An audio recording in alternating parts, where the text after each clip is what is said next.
ये जो मन है ना, ये भगवान ने इसकी रचना की है। इंद्रियाणाम मनश्चास्मि, कह रहे इंद्रियों में मैं मन हूं, और त्रिगुण माया का इसमें भरा हुआ पूरा पॉइजन जहर है। आप देखो मन छोड़ के गंदी बात में ही जाएगा, नहीं जाएगा। ये नहीं कि अच्छी बात में नहीं जाता, अच्छी बात में लगाओ तो लगेगा, और वो भी थोड़ी देर, और बुरी बात में लगाने की जरूरत नहीं। आराम से इसका स्वभाव रचना ऐसी रची गई है। अब यही गेम रखा गया है कि अब इसकी गति को रोको, अंतर्मुख करो, भगवदाकार करो, तो तुम्हें इनाम मिलेगा, त्रिभुवन पर विजय प्राप्त कर लोगे। वो अद्भुत आनंद अंदर ही मिलेगा, किसी से कहने की जरूरत नहीं, आनंद मगन हो जाओगे। और उसी आनंद की खोज देखो, जब हमारा मन कहता है इस शरीर को भोग लें, इस वस्तु को भोग लें, अमुक, देखो सब अपने घर के जैसे बैठे हैं, क्या उसके भोगने के बाद मन को शांति मिलती है? थोड़ी देर के बाद फिर एक नया संकल्प बनता है, फिर एक नई, मतलब हमारी खोज अधूरी रही। वो नहीं मिला जो मैं सोच रहा था। सोचने में जैसा सुख मिलता है वैसा ना भोगने में नहीं मिलता, चाहे वो भोजन हो, चाहे वो दृश्य हो, चाहे वो कोई क्रिया हो। आप देखना, जो मन हमें सोचवा के पागल बनाता है, और जब हम उस पे जाते हैं तो वो चीज हमें नहीं मिलती है। तब लगता है कि वो यहाँ नहीं, शायद यहाँ हो, यहाँ नहीं, शायद यहाँ हो।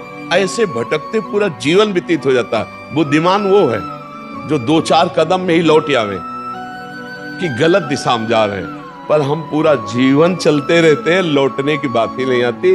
और यहाँ तक कि शरीर वृद्ध हो जाता है, इंद्रियां काम नहीं करती, पर मन वैसे ही सलाह करता रहता है। फिर भी नहीं सोच पाता कि चलो अब हुआ पूरा जीवन की शाम, अब तो राधा राधा जब कर अपना काम बना ले। लेकिन नहीं, बूढ़ा है फिर भी शराब पीता है, बूढ़ा है फिर भी गंदी बातें देखता है, बूढ़ा है फिर भी गंदी चेष्टाएं करता है, बूढ़ा है फिर भी नहीं सोच रहा कि मुझे मरना है और भगवत प्राप्ति का अब की उपाय कर लूं, इतना जीवन रह गया। ये क्या है? ये मन का केवल खेल है। वो अपने मन के गेम में फंस गया, निकल नहीं पा रहा है। अच्छा, इसमें ये हो कि चलो मन सुखी रहेगा, तो भी नहीं। आप जितना गलत करते जाओगे उतना वो नकारात्मक सोचे पैदा करता चला जाएगा, और उसका परिणाम यह आएगा कि आपको डिप्रेशन में पहुंचा देगा। मतलब किसी भी तरह से ये चैन नहीं लेने देगा। तो इसको लाना तो भगवान की शरण में पड़ेगा, तभी शांति मिलेगी, तभी सुख। बहुत गंदा, बहुत गंदा, बहुत नीच है, और ये बहुत उत्तम है। ये अगर सही रास्ते को पा जाए तो दूसरे के लिए अपने प्राण दे सकता है, परहित के लिए अपने प्राण दे सकता है, ये भगवान से मिला सकता है, ये सब सुख दे सकता है। बस इसको गलत ढंग से जो प्रयोग होना शुरू हुआ है, इसका ये बंद कर दे, वही बहादुर है। देखो, विरक्त मार्ग एक अलग होता है, लेकिन गृहस्थी में तो एक धर्म पूर्वक विषय सेवन की मर्यादा है ना। तो आप धर्म पूर्वक देख लो। अगर आपको अपनी पत्नी में, अपने पति में सुख नहीं मिला तो विश्व में कहीं सुख नहीं मिलेगा, क्योंकि है नहीं, तो आपको सीमित हो जाना चाहिए ना। लेकिन ऐसा नहीं होता, हम धर्म विरुद्ध बढ़ते चले जाते हैं, जो हमारा पाप बनता जाता है और हम क्लेशित होते जाते हैं। इसलिए हमें लगता है बहुत अच्छे अभी सत्संग के प्रभाव पड़ रहे हैं, तो हम निकल चले गंदी बातों से, हम निकल चले इस माया के फसाव से। नहीं तो धोखा ही धोखा, पूरी जिंदगी व्यतीत हो जाती है। भोगते भोगते हर इंद्रियां सब नष्ट होती जा रहे, फिर भी भोग इच्छा, ये है क्या? समझो ना, पूरा जीवन हमको बेवकूफ बनाया जा रहा है। गौर से देखो, पूरा जीवन नहीं बेवकूफ बनाया जा रहा। एक बार और देख लेते हैं, इसमें हमारा पूरा जीवन जा रहा है। सुख तो नहीं मिला, पर एक बार ऐसे देखते हैं, शायद इस पद्धति से देखते हैं, ऐसे भोजन बनाते हैं, ऐसे ये भोगते हैं, ऐसे ये देखते हैं, ऐसा फसाव करके रोज हमको गिराता है, रोज हमको मन भ्रष्ट करता है। कभी नहीं कहता कि एक बार भगवान से मिलूं क्या, कभी उसका मन नहीं होता। इसको तो जबरदस्ती लगाना पड़ता है। इसको भगवान में लगाने के लिए भी भोगों का प्रलोभन देना होता है, तब ये भगवान में लगता है धीरे धीरे। ये भोगी मन भगवान में भी लगने के लिए तैयार, तो भोग के लिए देखो, भगवान को मना लोगे ना तो बढ़िया व्यवस्था बन जाएगी। चक, जो चाहोगे सब हो जाएगा, जो चाहेंगे भगवान दे दे। बहुत मन बेवकूफ बनाता है, इसलिए हमें लगता है मन की बेवकूफी से बचना चाहिए। एक आया था भगतला, उसने कहा भगवान से मैं भजन करूंगा, सब करूंगा, लेकिन 1 लाख सुंदरियां स्त्रियां चाहिए। गजब का दिल है तेरा, गजब का दिल है यार।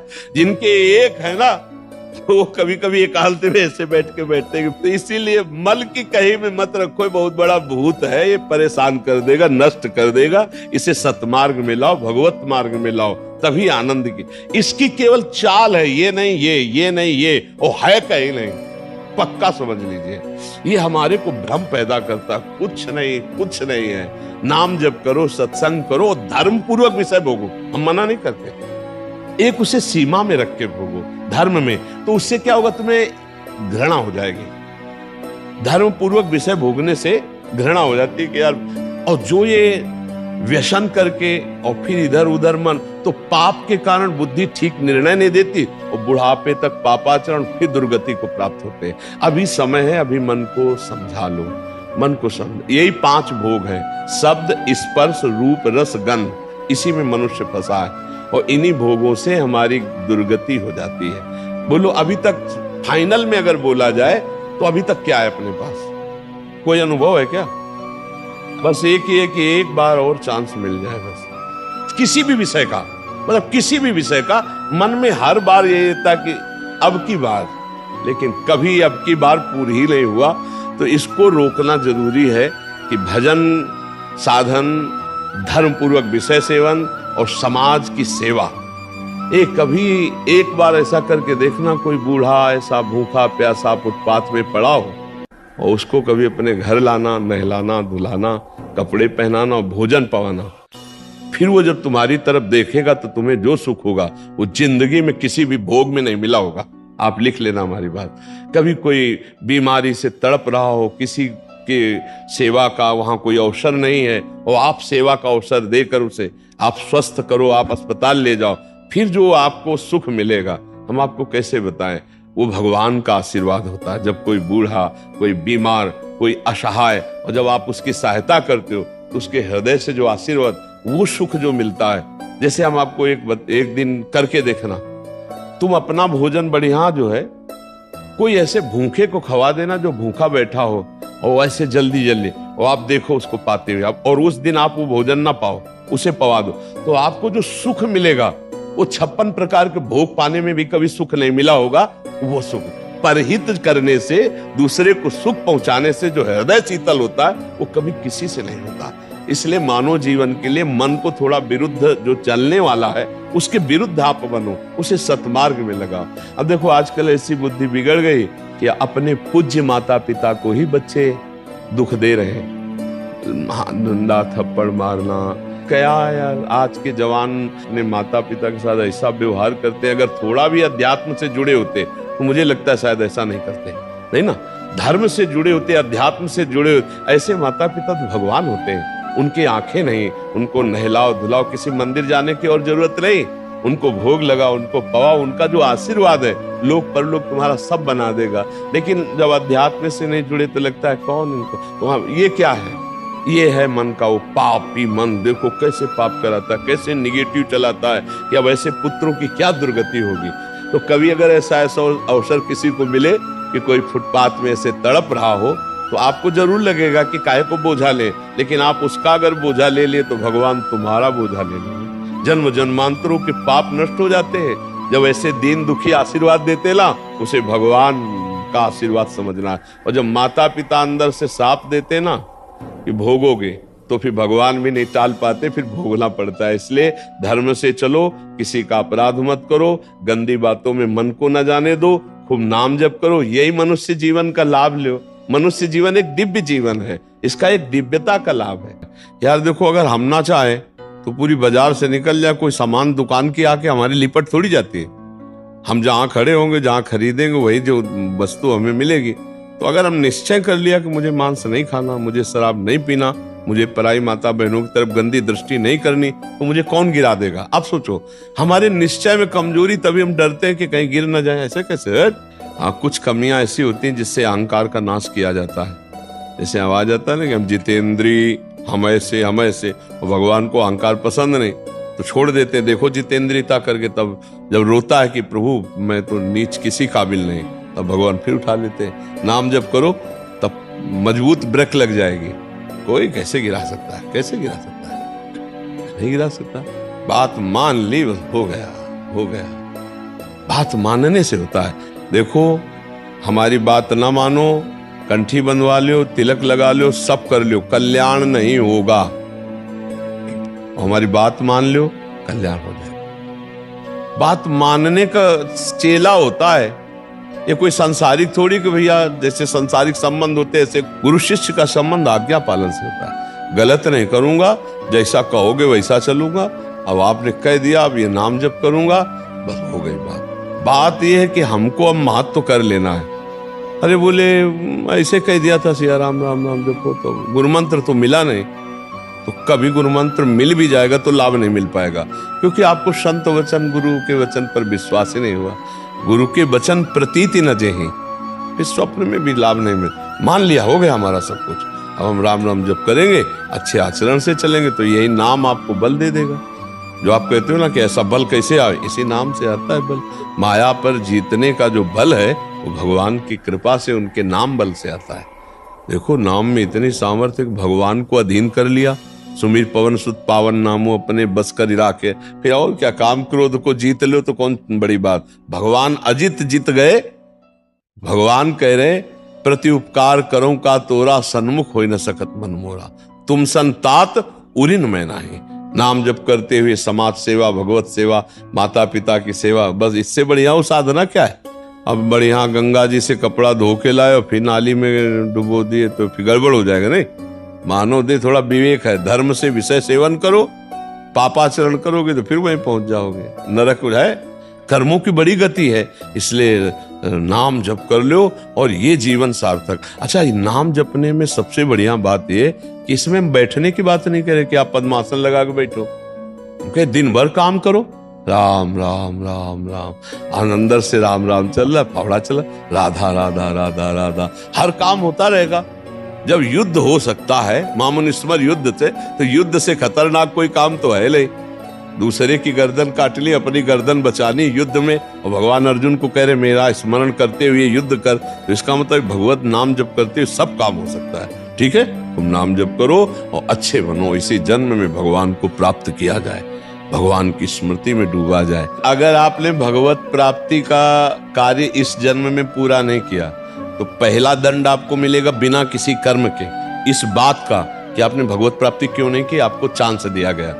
जैसे बहुत सरलता से हम समझाते हैं कि जैसे हम आपको विदेश भेजें सरकारी, भारत के संविधान के अनुसार, आप भारतीय काम कीजिए, जाकर भारत के लिए आप ये काम कीजिए, और आप वहां जाकर जाने के लिए तैयार हो कि हमें वहां गाड़ी मिलना चाहिए, बंगला मिलना चाहिए, हमारी सारी व्यवस्था होनी चाहिए, तो सब व्यवस्था भारत सरकार ने कर दी। आप 20 वर्ष वहां रहे, आपको वापस बुलाया गया, आप जिस काम के लिए भारतीय संविधान के काम के लिए गए थे वो काम बिल्कुल नहीं किया। वो बच्चा पैदा किए, पढ़ाया लिखाया और ब्याह और सब काम किए। अब आप बोलो भारत सरकार आपको दंड देगी कि नहीं देगी? तो देगी ना, क्योंकि आप प्रधान कार्य के लिए ही सुविधा आपको सारी दी गई थी। तो मानव देह केवल संस्कृति मांझ बरियाई के पायो, जो मानुष देह वृथा कत डारत। संस्कृति के चक्र को रोककर भगवान ने कबहू करी करुणा नर देहि, देत ईश बिनु हेतु सनेहि। बिना किसी कर्म के अहेतु की कृपा करके आपको मानव दे दी कि जाओ नर्तन कर फल विषय न भाई, भजी राम सब काम बिहाई। साधन धाम मोक्ष कर द्वारा, पाई न जे परलोक संभारा। सो परत दुख पावई, सिर धुनि धुनि पछताए। काले कर्मय ईश्वर मिथ्या दोष लगाए। तो भाई का हमारा भाग्य नहीं था, हमारा भाग्य से भजन नहीं होता, भजन से भाग्य बनाएंगे हम। भजन से हम पूर्व कर्मों को मिटाएंगे, भजन से हम भगवत प्राप्ति करेंगे। जो न तरय भवसागर, असमाज नर पाए। स्वति निंदक मंदमति, आत्महनन गति जाए। वो आत्महत्यारे की गति को प्राप्त होता है केवल इस बात के लिए कि तुम्हें मनुष्य शरीर मिला, सारी सुविधाएं दी गई, लेकिन तुमने अपना काम नहीं बनाया। 83,99,999 योनियों में कोई एक भी ऐसी योनि नहीं जिससे हम भगवत प्राप्ति कर सकते। केवल ये मानव देह थी, और उसको तुमने विषय सेवन में, प्रपंच में नष्ट किया। तुम विशेष दंड के पात्र हो। कृपा हुई और तुमने उस कृपा को ठुकराया। अब भोगो अन्य योनियों में। अब पता नहीं फिर किस कल्प में भगवान की कृपा होगी और मुझे मनुष्य शरीर में। इसलिए मुझे इस जन्म में भगवत प्राप्ति करनी ही करनी है, इस पे हमें छूट नहीं रखनी। अब भगवत प्राप्ति किसे कहते हैं समझना तो पड़ेगा ना, कि भगवत प्राप्ति किसे कहते हैं। मोक्ष को तो समझे, तो मोक्ष ऐसे थोड़ी होता, उसके लिए साधना बहुत कठिन साधना है। स्थूल सूक्ष्म कारण तीनों शरीरों का राग त्याग करके स्मृति उसकी, इसकी स्मृति का भी त्याग हो जाए, तब वो अपने स्वरूप में स्थित होता है। बड़ा कठिन। ज्ञान के पंथ कृपान के धारा, और परत खगेश लगे निवारा। अब इसको सहज भाव में ले लो। जिसकी अखंड स्मृति भगवान की होती है वही मुक्त पुरुष है और वही भगवत प्राप्त पुरुष है। हर समय तुम्हारी याद में भगवान का नाम चलता रहे। राम कृष्ण हरि जो नाम प्रियो, अपने तुम वृंदावनवासी राधा राधा रखते, हर समय नाम चिंतन करते रहो। तुम मोक्ष चाहोगे तो मोक्ष मिल जाएगा, भगवत प्राप्ति चाहोगे तो भगवत प्राप्ति हो जाएगी। भगवत प्राप्ति का मतलब होता है भगवान को जिस भाव से, स्वामी भाव, सखा भाव, जिस भाव से वो प्राप्त हो जाए। और अच्छा इसमें है कि गिरने का भय नहीं। हम राधा राधा जपते हुए किसानी कर रहे हैं, राधा राधा जपते करते नौकरी कर रहे, राधा राधा जपते हुए संसार के सब कार्य कर रहे, तो हमको संसार के कार्य भी हो जाएंगे और भगवत प्राप्ति भी हो जाएगी। अच्छा मिथ्या भाव हमारे यहाँ लगाना नहीं, भगवत भाव लगाना है। सब में भगवान है, तो हम जिससे मिलते हैं उनके हृदय में भगवान है, हम ऐसे बर्ताव करते हैं। चाहे पुत्र हो चाहे पत्नी हो, नाथ सकल संपदा तुम्हारी, मैं सेवक समेत सुतनारी। बहुत सरलता से निपट गए संसार से, बहुत सरलता। पर भजन नहीं किया तो दंड मिलेगा, क्योंकि सरकार ने भेजा है यहां सरकारी काम करने के लिए, भगवत प्राप्ति के लिए। अब अगर चूक हो गई तो फिर गड़बड़ हो जाएगा। अच्छा देखो, तुम्हें तो कुछ गड़बड़ होना है नहीं, तुम तो अविनाशी भगवान के जन हो, अविनाशी स्वरूप है ना अपना सबका। लेकिन जैसे स्वप्न में लाठी चलती है कुछ नहीं होता है, पर पीड़ा होती कि नहीं होती स्वप्न के समय। स्वप्न के समय अगर लाठी चलावे तो वैसे लगती है, नहीं स्वप्न में अगर हम डूब रहे हैं तो वैसे डूब रहे। स्वप्न में अगर पिटाई शुरू है या कोई गला काटने जा रहा तो वैसे भय लग रहा है, और है कुछ नहीं, तो दंड तो भोगना पड़ेगा ना। ऐसे ही जागृत में है, ऐसे ही नरक आदि में है। अविनाशी आत्मा को कोई कष्ट थोड़ी होता है, पर जब तक ये बोध नहीं होगा तब तक तो भोगना ही पड़ता है ना। देखो स्थूल देह सैया में पड़ी होती है और स्वप्न में हम देख रहे हैं कि हम समुद्र में डूब रहे हैं। अब वो ऐसे ही कष्ट हो रहा है, समुद्र भी दिखाई दे रहा है, डूब भी रहे, और जो डूबने वाला शरीर है वो तत्कालिक स्वप्न में बना हुआ है, क्योंकि शरीर जो स्थूल शरीर वो तो सैया में सो रहा है। अब बताओ उसको कैसे बचाया जाए। जो स्वप्न में समुद्र में डूब रहा है, अब आप उपाय बताओ उसको कैसे बचाया जाए। एक उपाय है कि उसको जगा दो, चाहे जितनी नौका लगा दो, चाहे मंत्रवेत्ता लगा दो, चाहे तैराक लगा दो, उसको आप बचा नहीं सकते। उसके बचाने का उपाय है जगा दो। ऐसे ही हम सब मोह निशा सब शोवनिहारा,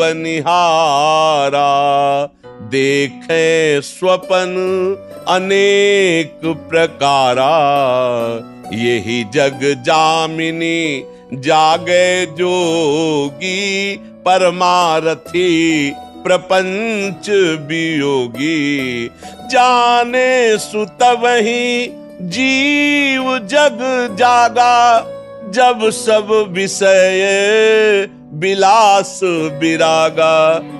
बोले मोह निद्रा में सब सो रहे, ये पत्नी है, लड़का है, बच्चा है, रुपया है, पैसा, ये कर लिया, ये कर लूंगा, ये कमा लिया, ये कमा लूंगा, ये जमा कर लिया, ये जमा कर लूंगा, और सोचते सोचते मर गए, कुछ नहीं कर पाए जो करने आए थे।